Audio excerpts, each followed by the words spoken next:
How to reset your Yelp password. Hi everyone, I'm here to assist you today. Without any delay, let's jump right in. First, open Yelp on your device. Here, click on Login at the top right corner of your screen. After you've clicked on Login at the top right corner of your screen, here enter your email. Then press on Login via email link.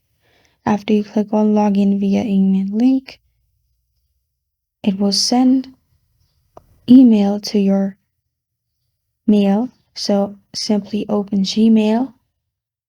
After you have opened Gmail, search for the Yelp's link. You can simply click on the link. It is not available in my region, so there is no email. But if you simply click on it, you'll find a way to reset your password. From there, you can reset your password. This is how to reset your Yelp password.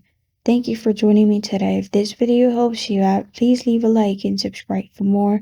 Got a question or want to suggest a topic? Comment below. Thank you for watching.